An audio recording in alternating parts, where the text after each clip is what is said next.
Hmm. So, welcome everyone to our Loving Waters new moon, and I'll have to add in the eclipse, Water Guardians call. It's a place and time where we come together really to feel each other's waters, to learn about our watersheds, to listen to the water. And it's a really fun call. It's a total participatory call. And we always start with just a little bit of information about Loving Waters and a resonance that just brings us all together, feeling that sense of communion. So I'm Shelley Darling, and I'm in New Hampshire. I'm traveling to land for the summer near a beautiful river.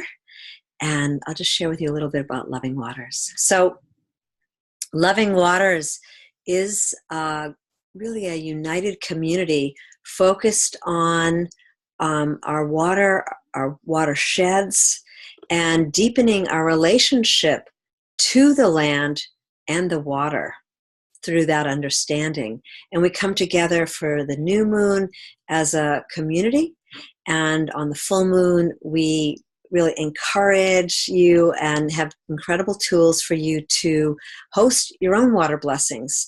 And what we found on this call is there are many, many people that have been doing water blessings by themselves for years. And it creates an incredible joy when we come together and we bring our wisdom and our love and our different expressions, through song and poems, and hold each other's intentions over each month. We also have a beautiful water blessing brochure that is really an educational tool. We're here to educate people through the joy and love, and that can go through families or schools, community centers. So this coming together is simply, you might hear some kids in the background screaming. I've been doing a little helping out. But we're here to tonight to just get to know each other and to grow, really get to know each other and get to grow each other and really listen to the water. What does she have for us? How do we want to show up?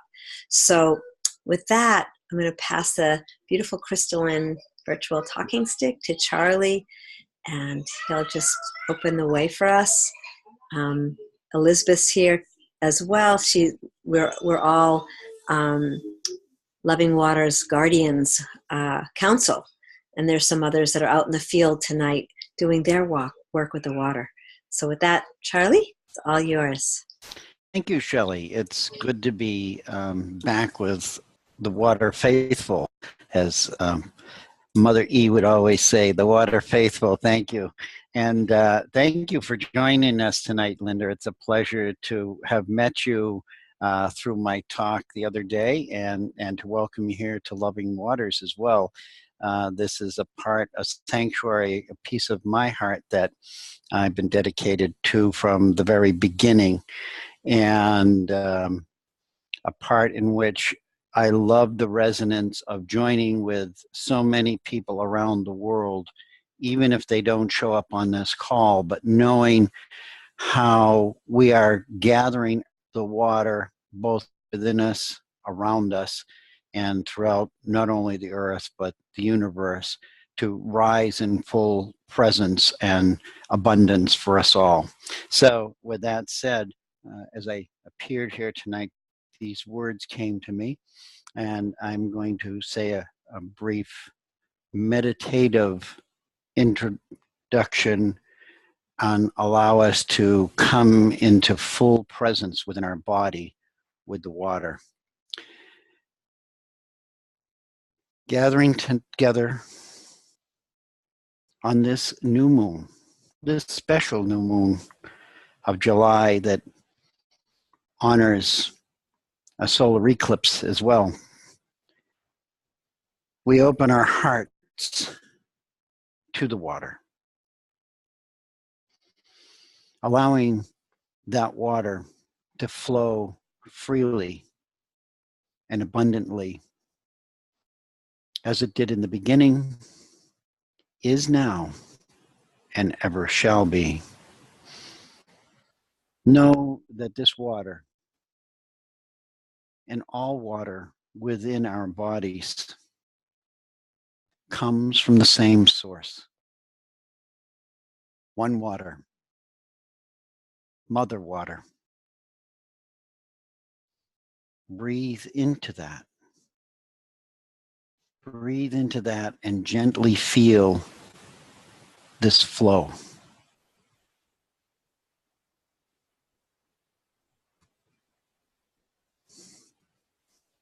This is the natural rhythm of water around the planet and within the planet. As you breathe, Mother Earth breathes. And in each breath, there is water. There is no separation, ever.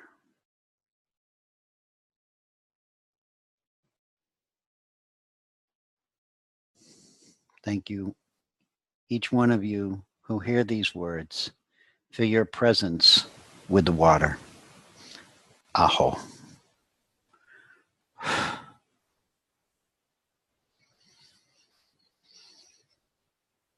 And so with that, let me welcome you all. And it's a small group tonight, but an intimate group. And thank you. Just announce who I am to those who may be listening to this after our talk. I'm Charlie Riverman Bergeron, and I live in York, Maine. My watershed is the Mount Agamenticus watershed, which is an ancient caldera. And the water that flows off of this mountain is abundant and pure and amazingly in an area which honors the water. And while we have some waters that are not fully clean, is actually striving to clean and find the sources of impurity. So it's a pleasure for me to live here. And so I send the blessings from the Mount Agamenticus watershed to each of you. And I started here with Elizabeth and Shelley, how many years ago? 2 years ago we started, and even longer than that, 3 years ago maybe. And it's been a journey of the heart. And every time I come together and see your smiling faces, I just remember how much water loved, and encourage others to do the same in their own watersheds. So part of our evening is announcing who we are and sharing a bit about our watersheds. Just enjoying the fact that we're not alone. We never have been. And so with that, I'm complete. Thank you. And I will pass the crystalline. Let's see if I can find a crystalline water stick. I'm like, well, I will. Well, you know what? We'll pass the crystal skull over to Elizabeth. The Hong Shang skull goes to you. I'm honored. Thank you. Well, I've had quite a day. Had a flat tire. Then realized I didn't have my phone. So I had to jump out onto the road to try to hitch a ride, and my nephew drove by. I got a ride just like that. Got AAA to come back, so I just made it to the call. I'm so excited.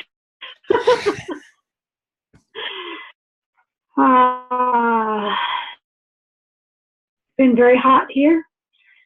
I'm in the South Yuba watershed, which runs into the Yuba, which runs into the Feather, which runs into the Sacramento, which runs into the San Francisco Delta and onto the Pacific. I also live in a community that is very committed to their protecting their water, which is very exciting to really have people get it. haven't been able to reliably gather them for the community full moon water blessing. Don't quite know why. Maybe just they're out dancing somewhere. Yeah, it truly has been an honor to do this work with the water, for the water, with the water, within the water. As Charlie says, it's a labor of heart and love, and gratitude to all the council members that have really given their time to it. I'm pretty convinced that if we could all remember our sacred relationship with water, everything else would take care of itself. All the healing of the planet and the people would naturally happen, because that's what water does when we're connected to her. She heals, she renews, she revitalizes. So I just hiked up my big hill, which Shelley knows well. I'm a little out of breath, so I will pass the crystalline skull to you, Shelley, my dear. Wow, really beautiful. So Linda, I'll just share a little bit more and then just open it up to you. And one thing which I didn't mention was we always have water with us, whether it's a glass of drinking water, and we always make sure that we do a blessing and are blessed by the water. So I have my water here, and as Elizabeth was saying, so the waters that I'm holding is from all the water blessings that we've ever done from Loving Waters. And I recently just came from being with Elizabeth by the Yuba River, one of the most magnificent rivers I've ever seen. It's just, if you can imagine this crystal emerald color, these beautiful giant stone beings. And you really feel like that. You feel that you're with these beings and their connection to the water. So for me, I'm in New Hampshire, like I said, and on my way to around North Conway, New Hampshire, and being around the Saco River, which has a lot of meaning for me. I'll be traveling up with Charlie, and we're going to do a water blessing at the headwaters of the Saco River, which flows all the way out to the ocean. And I don't believe that river, as far as I know, has had we've done work with it, and it's done its work with us as well. Whenever we come, I feel really grateful to really be learning. I've learned so much from both Charlie and Elizabeth and Maya, who's in Santa Barbara, who couldn't, I think she's coming on a half hour later, and Kathleen, who's in Chicago, and Jim, who's in Crestone, and Grandmother Abriel. Am I missing anyone? And Shanti Hart, who's in Chicago, right? So we've held the space here, and I just feel like for me, it's been a really interesting time since the last night, the eclipse, and watching a lot of explosive energy moving, but moving out so that the waters could really calm and come to a place of balance and love. And for me, I feel it's been a couple of years since the water's really directly been calling me. And I'm just learning. I'm learning so much from coming to these calls, and look forward to putting my feet on these shores this summer.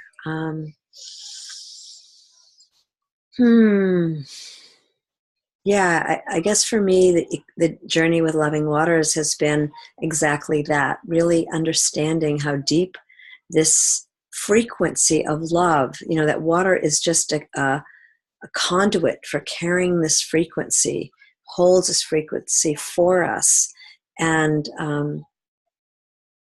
learning from each other what we're doing, what blessings, what's meaningful for all of us. So I'm just excited to be here tonight and to just see what's wanting to move in this field. So Linda, I'm going to unmute you.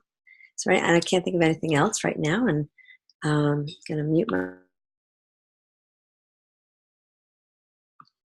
And you're unmuted, Linda, if you want to just jump in and introduce yourself to us and share what your knowledge is. Excuse me if I have trouble talking. You guys, the intro got me really high and I'm having trouble staying in my body, but I will try to tell you where I am because it's pretty special. I live kind of on the edge of the foothills in a small town that's just a few miles from the Rogue Valley, from the Rogue River. It's in the Rogue Valley. And the Rogue River its point of origin is Crater Lake, which is about an hour north of my home. So I live in this beautiful place with that beautiful watershed. And then an hour south of me is Mount Shasta. These two guardian mountains are the origin points of these great rivers that run through this part of the world. And in the little town where I live, before it runs into the Rogue, there's a beautiful year-round, in some places it would be called a river. Here it's called Butte Creek. And up until it burned down a little over a year ago, one of the last remaining grain mills, working water mills, was here in this little town. There's a big campaign to rebuild it, put the mill back to work. That's kind of life here. Tourists in the summer, as well as it's our watershed is the mountains here in Southern Oregon. I think that's kind of all I can say. Unless you want me to tell you how I'm involved with all this. I'm a grid worker and I work with all the elements as such. And water is probably my favorite, just 'cause it's soothing and it feels like home to me because my sun sign is Cancer. So I'm right in the middle of a very powerful, my birthday was a couple of days ago and now this eclipse, and I feel like I'm getting squeezed out of a birth canal and I have no idea what's coming out the other end. So I think a lot of people are experiencing something very similar, a big watery birth here taking place on the planet. And I think it's going to lead to a lot of healing in every way, but most particularly the waters. The waters. My biggest concern is the Pacific, as that's God. I spend half my time meditating, trying to figure out how to stop the radiation Fukushima from her.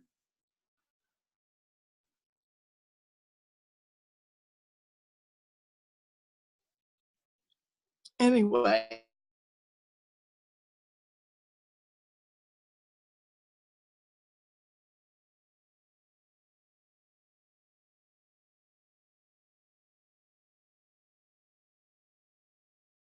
Um, 24 years ago.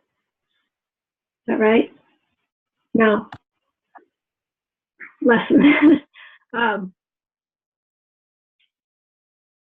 About 12 years ago. With grandmother Agnes, who was, I'm sure you know, her being up in that region, she is just successfully brought the salmon to the River by getting rid of some dams and so forth, and so really want to honor her, and that you mentioned her watershed. And I told her at the time that I was a grandmother in training. and that was before I was actually a grandmother. And having a grandchild really helps me understand the importance of our work together in what we're doing, because water is source. You know, I certainly love all the elements.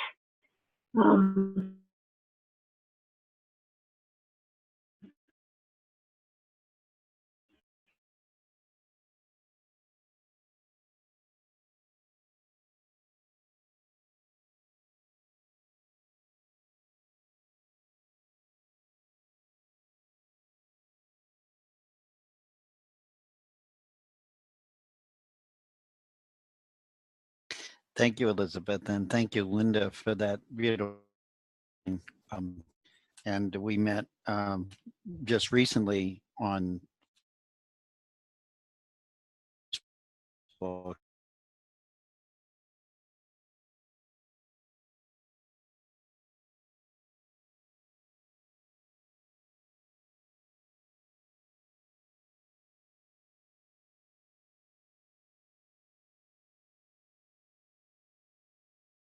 Map of the Pacific Ocean and the radiation.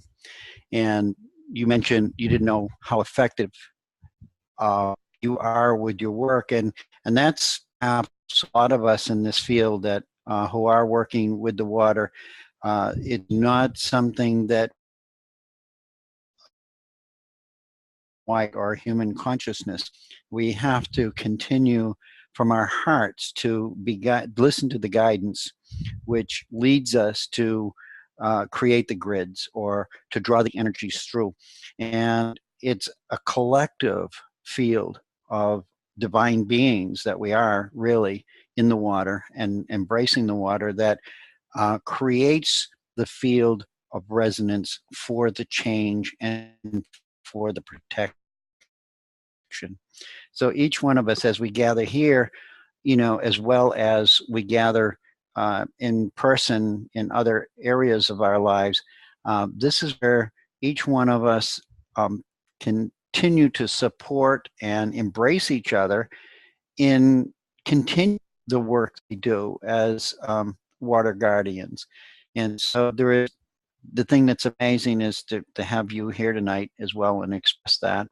And it's important for all of us with this new moon to deepen that relationship with the water. I think there's 3 water signs involved in this. I'm not a perfect follower of astrology, but there's 3 water signs. And I know that my original birth sign in this lifetime is a Pisces. So I also know that I am the water, and I say that, and I honestly express that the water in me began galaxies away. And so for many, that seems far something unbelievable. Yet this is what each of us are here doing. Water now is returning the respect and the love, because it's the vehicle, it's the flow that brought us all here together. And one of the most important things we can do is just to honor each other and gather and introduce ourselves together and express how we're not the only ones doing this. And so thank you for sharing that with us, because every time we meet somebody new, it confirms in us the work that we're doing. And perhaps there are other people in this group that may watch this video later who may live in your area, and it begins a community effort. So, and I know Elizabeth and Shelley can both attest to that, that it's a great gift we have to come together and share. And for you and for others who may be listening to this, we have a web page, a beautiful website that Elizabeth and Shelley have worked very hard on, called lovingwaters.life. And you can sign up to be a member, and there's no cost, but it keeps you up to date with what's going on. And we try to present different events, etc., and keep you abreast of what's going on, as well as the Loving Waters Facebook page. And it's amazing how many people tap in and just stay connected in the water. And this is what we feel is very important for this group, is to just reach out and touch everybody. What's going through our hearts? It's water. You know, the blood is water, and we are the water. And honor that in each other, and honor each other's work, and learn from each other. And this has been a great experience for anybody who's listening here. Is we learn from each other. We learn prayers, or we learn blessings, or we learn different protocols. And so it's important for us to share this message from our hearts with each other. And so I just want to thank you again for showing up tonight. And I will add that to our water map. We have what's called a Loving Waters grid map. And as you know, that I work with grids, and I have my grid that's focused. The center point is the star tetrahedron on Mount Agamenticus, and I'm creating a new one out of rose quartz hearts that will be specifically on the mountain. And all of Loving Waters grid lines and sacred waters will be connected to that. I don't know when, but it will be it will be before 8/8, before the 8/8 gate. That will all be in place. So please, for those of you who are listening, if you have a watershed, waters, and send us an email or a text or whatever you can to let us know what your watershed is, because we want to add as many watersheds to our map as we possibly can. We include them in our hearts and prayers, but it's nice to know that somebody specifically is working with the watershed and connecting. So with that, I guess I'm complete. I didn't expect that to be brought forward, but that's okay. That's Riverman. He flows, and when he flows, it does what it does.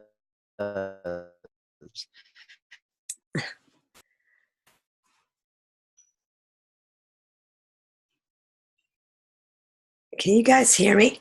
Sorry, Charlie, can you hear me? It looks like it just froze. I'm trying to keep my screen off, because even though I have to take a peek here and there. Can you hear me? No? Oh. By myself for many of those years, for about 10 of those years or so.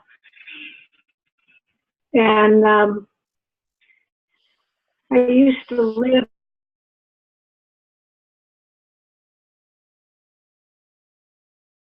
there every single day, a couple times a day, granite boulders, and really hear her song as she tumbled her way 500 feet down the cliffs. And I realized that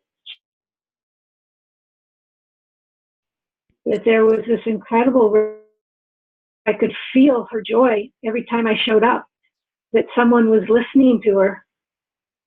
And you know, we are trained from very early age to see water as an inert substance, as a resource, as a commodity. And I've come to realize for myself that water is really far beyond that. That water is an intelligence, and if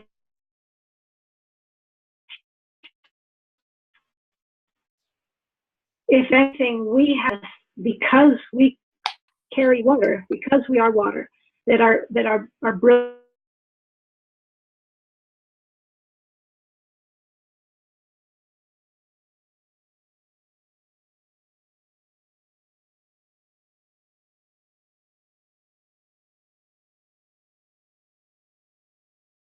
And through the water, that we're connecting with everything on the planet, because comes from water. And so it's a direct communication to everything and speaking to ourselves as water. When I need reassurance that the water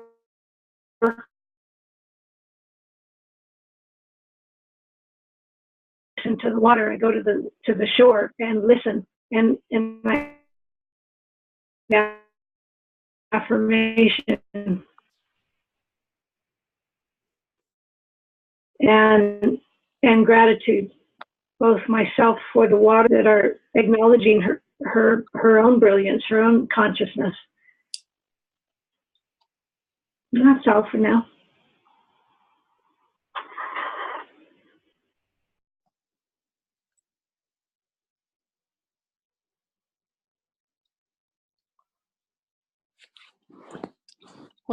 May I say something? Of course. When I was meditating earlier today, I was thinking about this meeting, and I have come, as a grid worker, to me, the grid is in everything. It's in the air we breathe. It's in the water. It's in everything. Because it is, I can work with those things. But I was thinking how, the idea that we are all one and we're all connected is literally the case, but you can see it so clearly when we're all in the water and through the water. It's harder to see in the air, but I think it's becoming clearer and clearer. The water connects us in a very deep, profound way.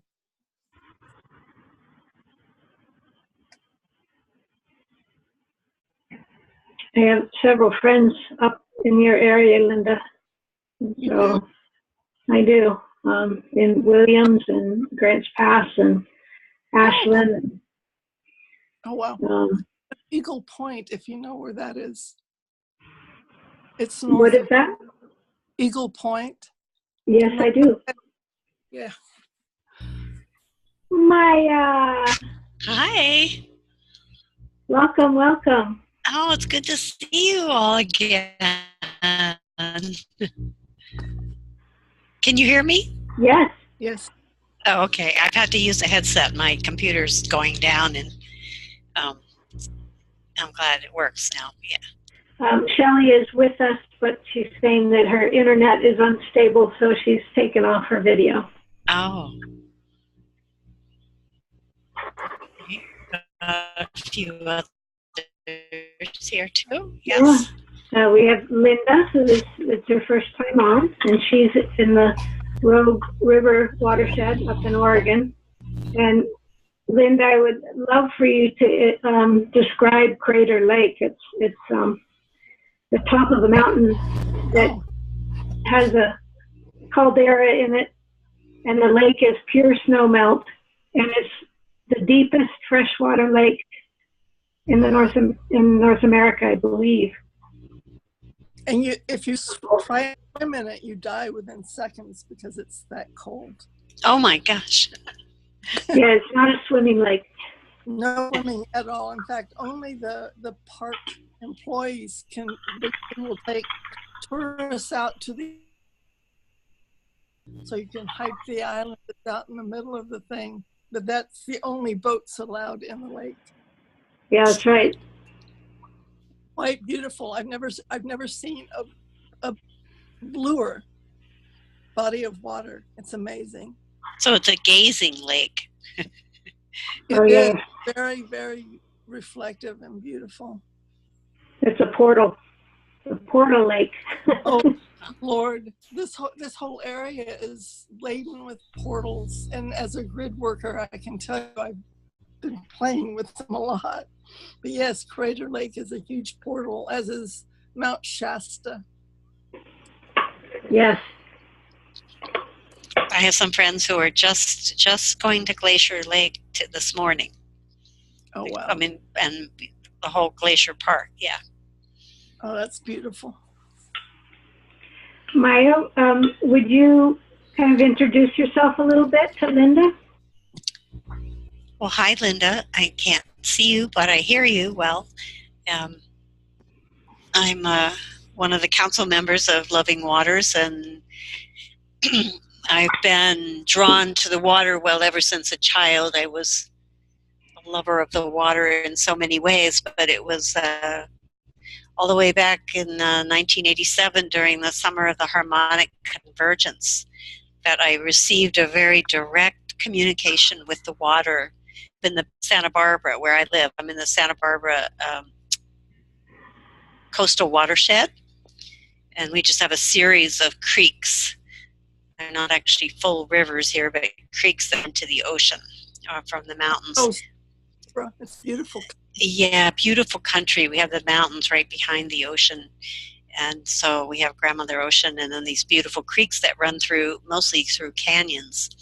But I was way up in the backcountry and had an experience with the water that summer in which I just had a direct communication. It was like I saw into the water, saw the spiral beings and the sacred geometry of the water, and received a communication heart to heart from the water. And I suddenly realized it's an intelligent being, and it actually communicated a whole lot of information to me, which I took notes on later when I was back home. And part of that was it asked me for my loyalty, my commitment to the water.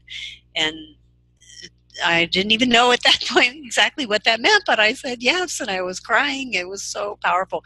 So it's over along the years I started to understand more, and certainly it was wonderful when I learned of Dr. Emoto's work in Japan with messages from water, and how he showed very distinctly how our emotions, our words, our thoughts, music, everything can impact water, and water has a response to it, positive or negative, and that we have the capacity through our intention to help water, to help heal water from the ways we've harmed water. And harmed ourselves through the doing of it.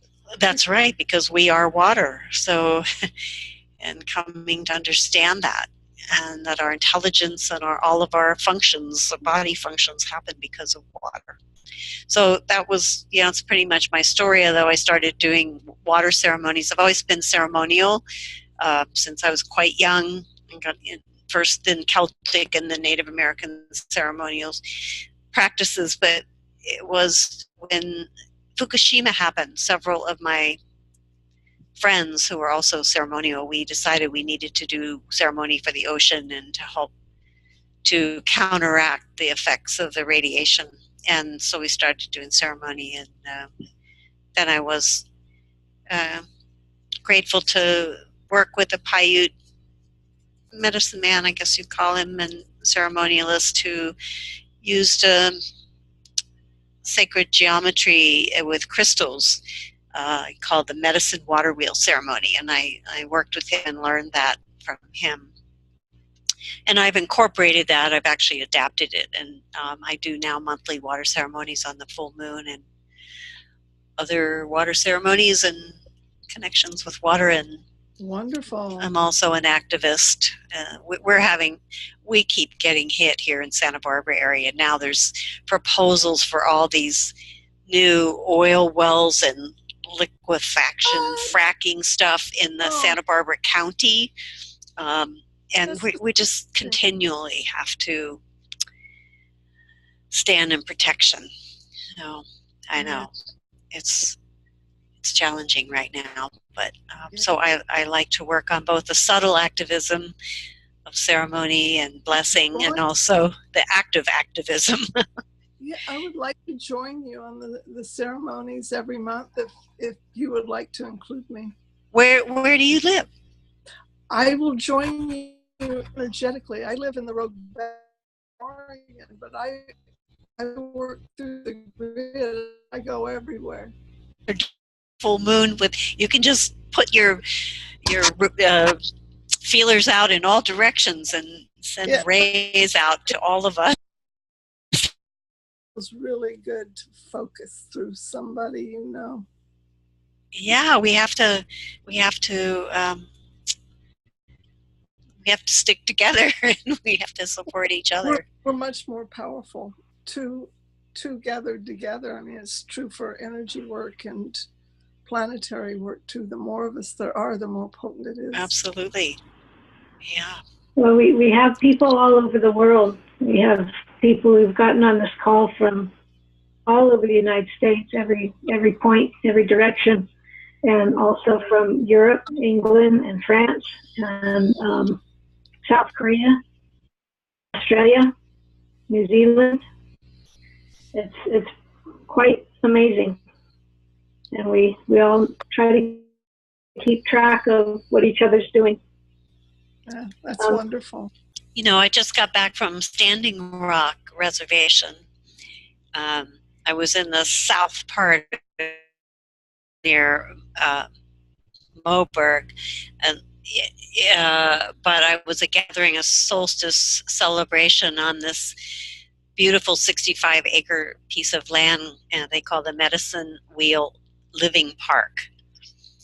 But I was with the man who developed this park project. It's actually a sustainable food production and teaching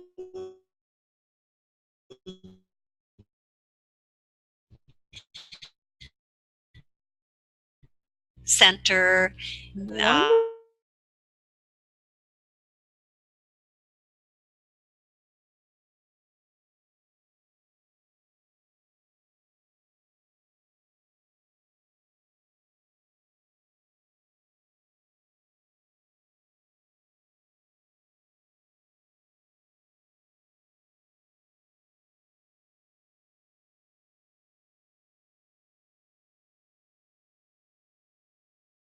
Makes all of us sick.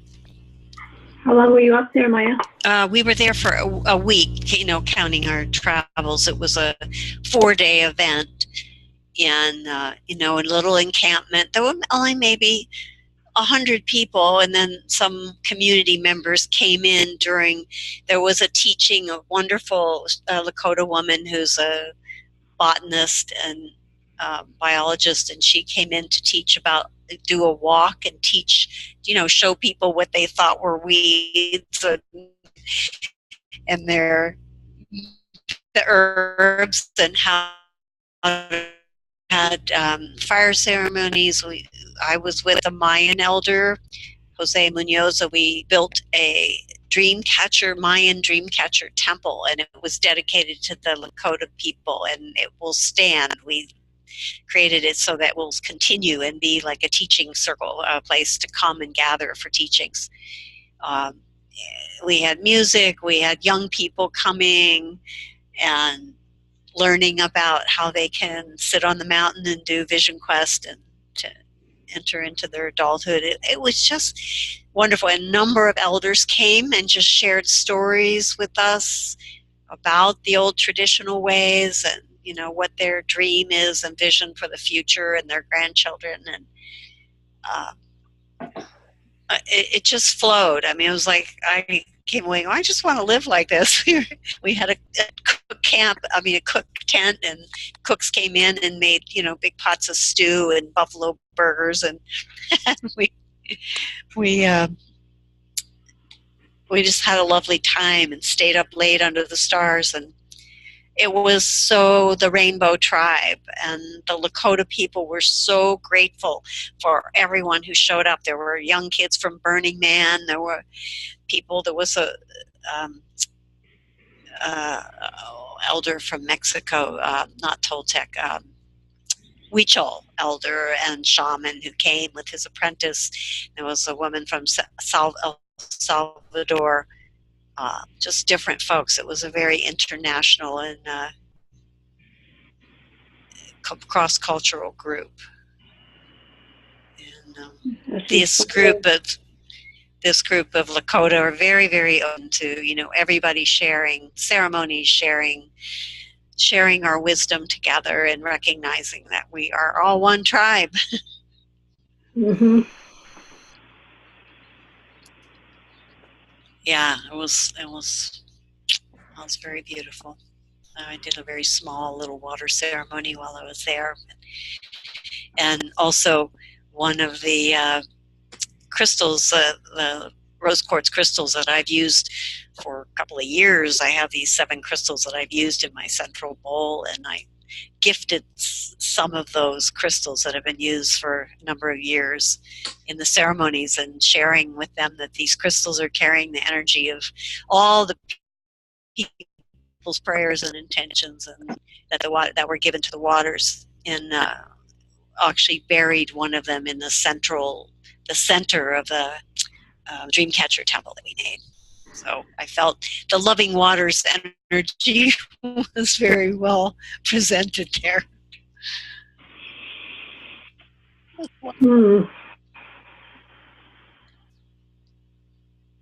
Yeah, I have some great pictures. You can look on my Facebook. Yeah.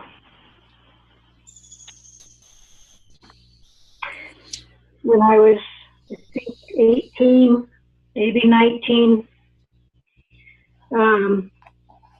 I had one of my first wake-up calls, and I had wandered into an indigenous camp, and they accepted me, and so I set up my sleeping there. And at one point, I can't even remember exactly what I was doing. I was dealing with the water, and I think I had dipped a cup that had gone into a sort of non-pure vessel back into the pure vessel, and really got jumped on for not following proper protocol with the water, and was sat down and explained that water is source, and how important it is to keep water pure at all times, that you don't put water back into the pure water. The water that's come out can go to the ground, but it's that you keep the salt water pure. And that was a lesson I remembered my whole life before I was even consciously working as a water steward. And there's such a deep retained wisdom in pockets of the indigenous people that it's so important we support the elders that still remember and still hold true to that in their life and in their living, and help them spread this message. It somehow has a great validity coming from them. And it's indigenous people all around the world that still hold that thread of remembrance. Yes.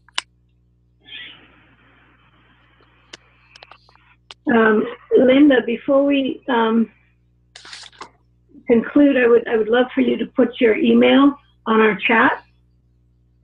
At the bottom of your screen, you'll see some icons, and the 4th one over says chat, and you can open that up and give us your email so we can stay in contact. I'm sorry, I'm not getting any icons. Oh, okay. Well, maybe you can send it to lovingwaters.life@gmail.com. Linda, you can send it to me if you want. Text me with the email and I'll pass it on. So that would be good, because Linda and I are now friends on Facebook due to my talk on Todd Medina's Solargy show. So yeah, send that to me, and just to let you know that thank you for the mention of a crater lake, because part of my journey with water is and grids is also I'm now connecting mountains that and especially calderas with ancient stone circles. So that's definitely going to go on my grid, and I'll show you that in a picture later when I do it. However, you know, it's amazing because we gather here on the new moon, and we you know gather the water. And I said this morning in my Presence of Light talk of how simple it is to just gather water at the new moon and solarize it was the word that came to me this morning from somebody else's article. And I usually, my practice is I gather new water, water that I get it from a spring in that comes from Errol, New Hampshire, and it comes right out of the ground. So it's not been exposed to humanity other than what humanity has done to the ground around it. And I believe it's deeper than what we have done to the earth, because it's a very pristine area. Anyway, and I feel I always have some water left in my bowl, and I add the new water, and then I place it out over the darkness of the new moon.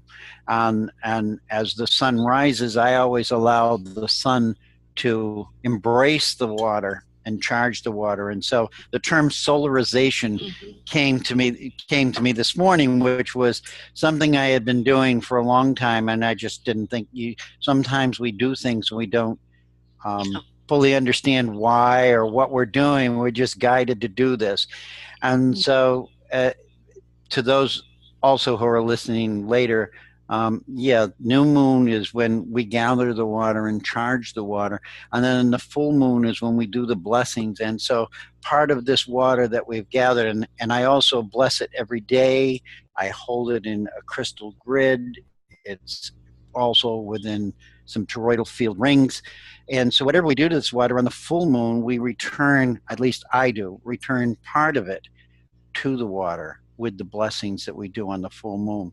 So this is a full cycle practice that all of us can do, each in our own way, and share with each other the uniqueness of what we do, because some of us are guided from other dimensions and from ancient elders, and we don't know. And it's always fun to gather here on the new moon and share some of these stories. So I want to thank you all for being here tonight and sharing. And Linda, thank you for appearing and showing and sharing your wisdom. And Maya, bless you for your travels. You're amazing.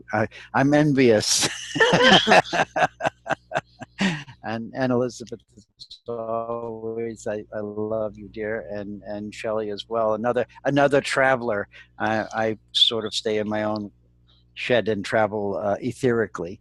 But blessings to each of you, and thank you for showing up tonight. It's nice to share heart with heart. Thank you. Oh, blessings to you too, Charlie. Charlie, I'm envious of your travels with Carol Buber Blage and the river walks. That I wished I could have done more.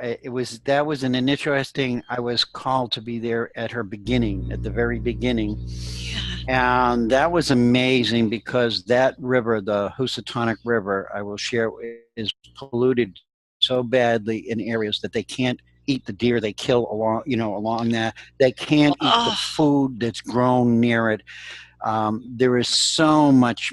It's hard to believe that in this day and age, this is still that destructive, and nothing's really being done. It's, let's fence it off, put up signs, etc., but let's not really address the problem. So to be there at the beginning was an honor. There was a show one night, we were doing our show, and then I got to be there at the very end, at the where it meets the ocean. And I want to share with you, it's beautiful to share this. Thank you. And it'll lengthen the show a few more minutes, but it's a beautiful story. I arrived there, and I didn't know from where she would appear, and she came walking down the street. I was on a dock, and here she's coming carrying the water, and I don't know where she spent the night, but it was further, and it was like a dream. She was just walking her presence, walking the water that she collected it, I think, at 4 different sources of the river. And her process is to return it to the ocean without it having crossed through any dams or anything that humanity has interfered with. And so my blessing is to do a crystal star tetrahedron in the water. And as we walked, I walked with her and a couple of other people down to where the last point before she was going to get on a boat and bring it out to the water. And I did my star tetrahedron water blessing, which the intention is always to return the water to its original blueprint. And as the fish and animals move through that star tetrahedron of with crystals energy, it carries that message to all life along the river. And she, even on the last day, still didn't have an actual boat to go out to the mouth of the river. And while we were doing that ceremony, she got a call, or just recent after that, that they had got a hold of the harbor master, who had said he can only take 1 or 2 people because he has a small boat out. And so cars came and we gathered and we went back to where the harbor master was going to pick them up. And the harbor master, who had no clue other than this was indigenous people who were holding ceremony, took her and another person out to the mouth of the river. And he was dumbfounded and perplexed, because he said, be prepared, because the water's going to be rough. He says, we've got an incoming tide and an offshore breeze, and it's going to be choppy. And when they rode out there, it was as calm as a bathtub. And the harbor master says, I can't believe this. He was just totally in awe of the power of Carol and the ancestors carrying this water to the to the ocean. And so it was just amazing. And when he got back, he says, you got to write to me. You got to write me what you're doing. He says, people got to know this. He was just, people have to witness this. This was a testimony to all the work that we do, and it was just profound. So, And so it goes. you know me, I can talk forever. So I just I wanted to share you. So yes, Carol was amazing, and it was a joy to be there in the end. I wished I could have been more, but she's just a dear, beautiful soul. Yeah. Thank you for Charlie. It brought tears to my eyes. Thank you. That was so worth hearing and going over time for. No, that's okay. Again, this is part of what we do when we come together, is to share these just amazing adventures we have with the water. And the whole time I was at this camp on the living park, it was thunderstorming and pouring all in the little towns around the whole time. There was some rain, but it was enough that we could still plant trees and do things. There was a bubble around us the whole time, and we were talking to the clouds and it stayed, it never got too much. I felt that in beautiful relationship and mutual respect. Yeah, that you named. Thank you. I'd like to, can you guys hear me? Hi, Shelley. We can see you too. We'll try this. So I know we're coming to a close of this call, and I just want to make sure that we do a little water blessing before as a closing. But I wanted to just share into the field, because I think this is something that has been really catching my eye. And Holly Ruin, who lives in Fort Myers, Florida, who is an incredible water advocate on the Estero River. There's a big event that's happening because there's a guy, John Heim, who is going to Washington, D.C. to really speak on behalf of the water. And so they felt in that area to do water ceremony, sacred water ceremony. They've gotten Centennial Park, which is a big park in Fort Myers. And I feel like just bringing this into the field so that we can hold that space for them. And they've been building this for a while. And on Saturday, July 21st, so mark that in your calendar, they are looking to around 11 a.m. There's going to be lots and lots of people gathering. with I believe Kristen Bauer, who she works with primarily Dr. Emoto's connections in Delray Beach in Florida. So there's this very big connection in Florida that's happening. And I'm just kind of scrolling down just to see if there's anything important. But they're really working with Pachamama, honoring the sacred waters and honoring him before, and really building and supporting, raising his vibration before he goes. And so far they have been able to get lots of people coming. There will be some indigenous elders there as well. Yeah, so I think that's probably enough. They're going to make, from 10 to 2, they're going to make a mandala with the water in the center, crystals and flowers, and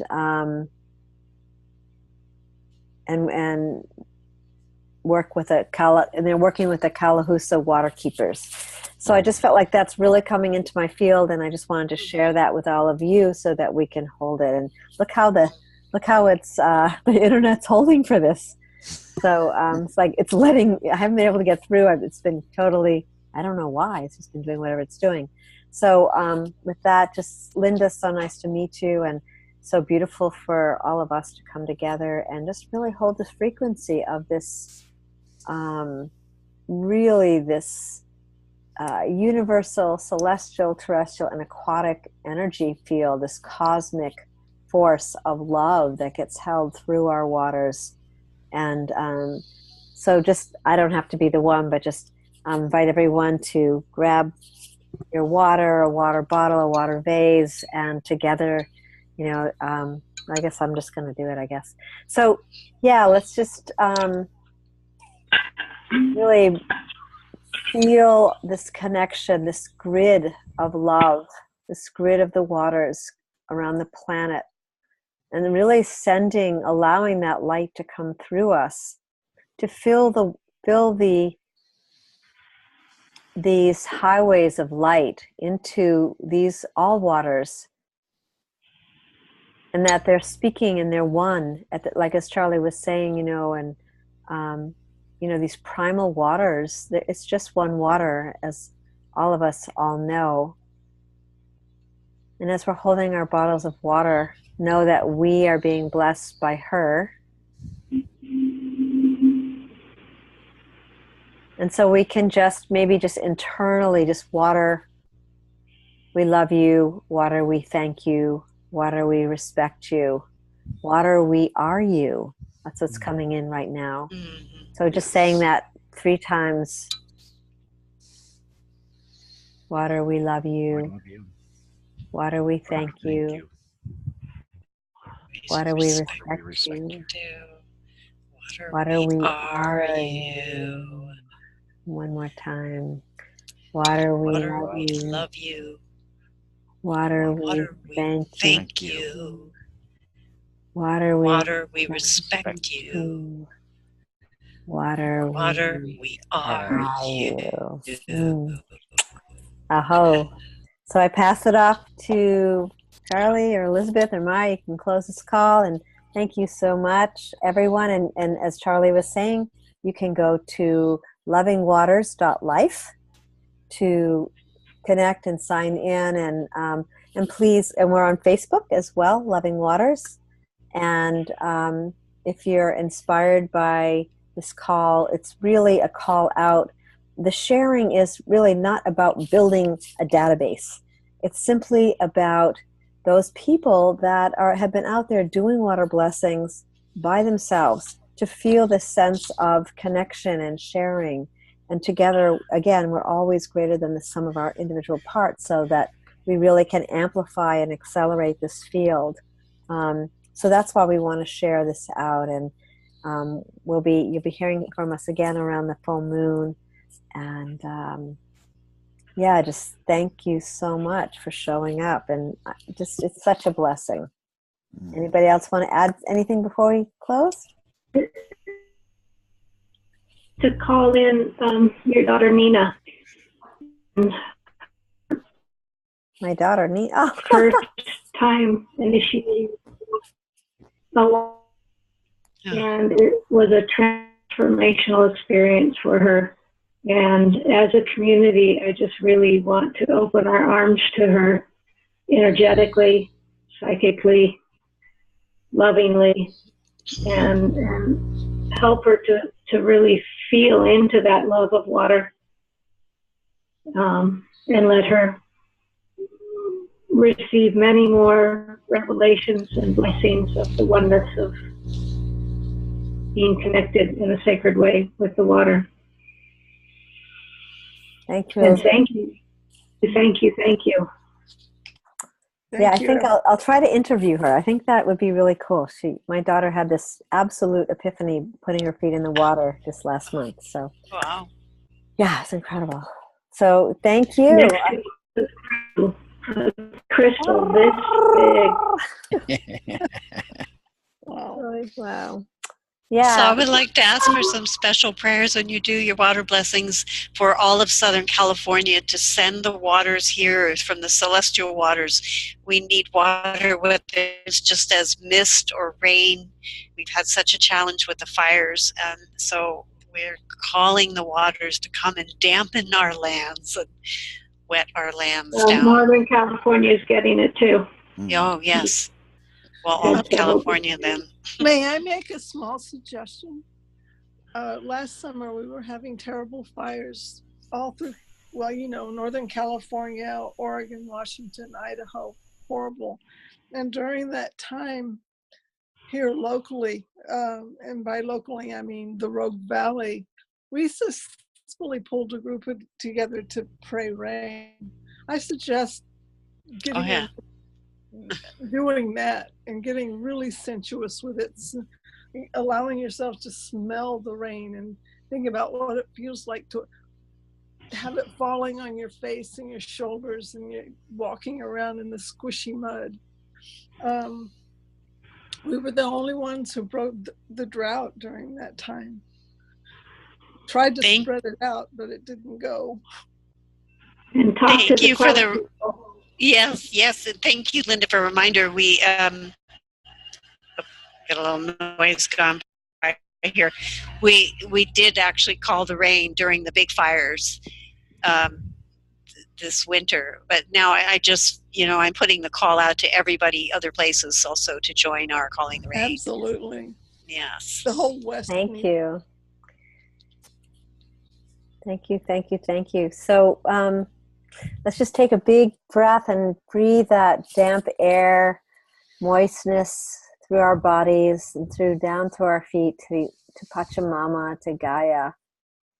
And just feel that connection with the clouds and the earth. And we just end this call with so much gratitude. So much gratitude. Thank you, thank you, thank you, Mother. Thank you, thank you. Aho. We'll see you. Okay. Much love, everybody. Bye.